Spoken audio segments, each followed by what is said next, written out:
भारत का संविधान वीडियो वाली इस श्रृंखला में आप सभी का स्वागत है। आज हम बात करेंगे मौलिक अधिकारों से जुड़ी कुछ विषयों के बारे में।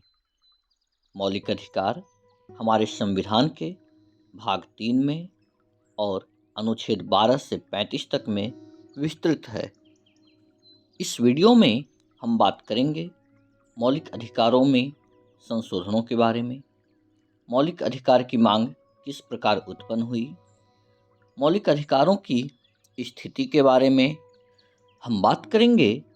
मूल अधिकारों का निलंबन हो सकता है अथवा नहीं हो सकता है। साथ ही हम बात करेंगे मूल अधिकारों का वर्गीकरण के बारे में, नागरिकों को प्राप्त मूल अधिकारों के बारे में और कौन कौन से अधिकार हैं जो भारत के नागरिकों के साथ ही विदेशी नागरिकों को भी प्राप्त हैं। तो आइए हम शुरू करते हैं इस वीडियो को। लोकतांत्रिक शासन व्यवस्था में मूल अधिकार वे अधिकार हैं जो किसी व्यक्ति के पूर्ण शारीरिक, मानसिक एवं नैतिक विकास हेतु अनिवार्य हैं। इन अधिकारों को राज्य के विरुद्ध न्यायपालिका का संरक्षण प्राप्त है। अनुच्छेद 12 के अनुसार राज्य के अंतर्गत भारत सरकार और संसद तथा राज्यों में से प्रत्येक राज्य की सरकार और विधानमंडल तथा भारत के राज्य क्षेत्र के भीतर या भारत सरकार के नियंत्रण के अधीन सभी स्थानीय और अन्य प्राधिकारी आते हैं। भारतीय संविधान में मौलिक अधिकार संयुक्त राज्य अमेरिका के संविधान से लिया गया है। संविधान के भाग 3 को भारत का अधिकार पत्र कहते हैं। इसे मूल अधिकारों का जन्मदाता भी कहते हैं। मौलिक अधिकारों में संशोधन भारत के उच्चतम न्यायालय द्वारा विभिन्न मामलों में निर्णय तथा संसद द्वारा पारित किए गए संशोधनों के अनुसार मूल अधिकारों का संशोधन किया जा सकता है।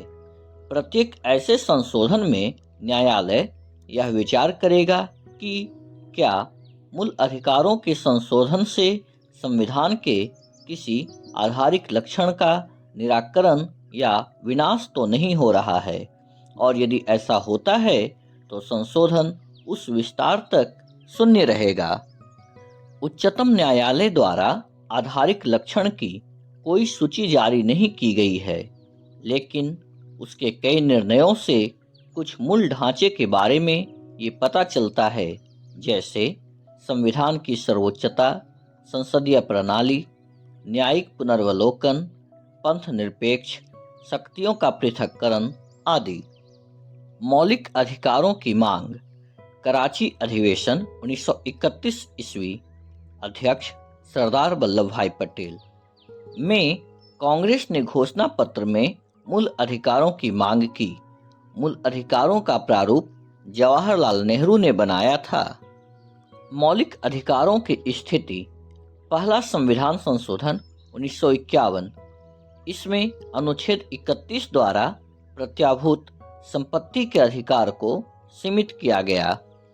शंकरी प्रसाद बनाम भारत संघ 1951। इस मामले में यह प्रश्न उठाया गया, क्या संसद मौलिक अधिकारों का संशोधन कर सकती है। इस संदर्भ में सुप्रीम कोर्ट ने यह निर्णय दिया कि अनुच्छेद 368 में निहित प्रक्रिया के द्वारा संविधान संशोधन विधि के अंतर्गत नहीं आता, अतः संसद संविधान में संशोधन कर सकती है। गोलकनाथ बनाम पंजाब राज्य 1967। इस मामले में सर्वोच्च न्यायालय ने यह निर्णय दिया कि मौलिक अधिकार को संविधान में सर्वोपरि स्थिति प्रदान की गई है, इसलिए संसद 368 द्वारा मौलिक अधिकारों में कोई परिवर्तन नहीं कर सकती है। 24वां संविधान संशोधन 1971। यह अधिनियम गोलकनाथ के मामले में उत्पन्न स्थिति के संदर्भ में पारित हुआ। अनुच्छेद 13 एवं 368 में संशोधन करके संविधान में संशोधन करने के संसद के अधिकारों के बारे में सभी प्रकार के संदेहों को दूर किया गया, अर्थात संसद को संविधान के किसी भी उपबंध को, जिसमें मौलिक अधिकार भी शामिल हैं, संशोधित करने का अधिकार होगा। केशवानंद भारती बनाम केरल राज्य 1973। सर्वोच्च न्यायालय ने यह निर्धारित किया कि संसद संविधान के किसी भी भाग में संशोधन कर सकती है, लेकिन संविधान के आधारिक लक्षणों से छेड़छाड़ नहीं कर सकती है। इस निर्णय में न्यायालय ने संविधान के मूल ढांचे की अवधारणा को स्पष्ट किया था। 42वां संविधान संशोधन 1976। इस संशोधन द्वारा अनुच्छेद 368 में खंड 4 एवं 5 जोड़कर यह व्यवस्था की गई कि इस प्रकार से किए गए संशोधन को किसी न्यायालय में प्रश्नगत नहीं किया जा सकता है। 44वां संविधान संशोधन 1978। इस संशोधन के द्वारा संपत्ति के अधिकार, जो अनुच्छेद 31 एवं 19 क में था, इसे मौलिक अधिकार की सूची से हटाकर इसे संविधान के अनुच्छेद 300A के अंतर्गत कानूनी अधिकार के रूप में रखा गया है। मिनर्वा मिल्स बनाम भारत संघ 1980। इस मामले में अनुच्छेद 368 खंड 4 को असंवैधानिक घोषित किया गया, क्योंकि यह न्यायिक पुनर्विलोकन का विनाश करने के उद्देश्य से बना था। न्यायिक पुनर्विलोकन संविधान का एक आधारभूत लक्षण है। वामन राव बनाम भारत संघ 1981। इस वाद में उच्चतम न्यायालय ने यह स्पष्ट कर दिया कि आधारिक लक्षण का सिद्धांत 24 अप्रैल 1973, जो केशवानंद भारती के निर्णय सुनाए जाने की तारीख है, इस तिथि के पश्चात पारित संविधान संशोधन अधिनियमों पर लागू होगा, अर्थात भविष्य लक्षी रूप से लागू होगा। पूर्ववर्ती विधान का अर्थात भूतलक्षी रूप से लागू नहीं होगा। मूल अधिकारों का निलंबन। भारतीय संविधान में अनुच्छेद 358 एवं 359 में मूल अधिकारों के निलंबन से संबंधित प्रावधान हैं। अनुच्छेद 358 अनुच्छेद 19 के निलंबन के बारे में है। अनुच्छेद 359 अन्य मूल अधिकारों के बारे में है। अनुच्छेद 352 के अधीन आपात की घोषणा होने पर अनुच्छेद 358 स्वतः प्रवर्तित हो जाता है, लेकिन अनुच्छेद 359 तभी प्रवृत्त होगा जब राष्ट्रपति द्वारा कोई आदेश निकाला जाए। अनुच्छेद 359 में यह प्रावधान है कि अनुच्छेद 20 और 21 का प्रवर्तन निलंबित नहीं किया जा सकता है। मूल अधिकारों का वर्गीकरण। संविधान में मूल अधिकारों को 6 शीर्षों में विभाजित किया गया है। मूल संविधान में 7 शीर्ष थे। संपत्ति के अधिकार को 44वें संविधान संशोधन 1978 द्वारा हटा दिया गया था। हमारे मूल अधिकार। समता का अधिकार। अनुच्छेद 14 से 18 तक यह विस्तृत है।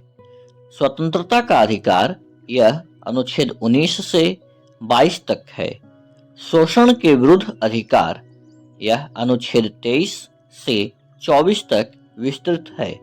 धार्मिक स्वतंत्रता का अधिकार, यह अनुच्छेद 25 से 28 तक विस्तृत है।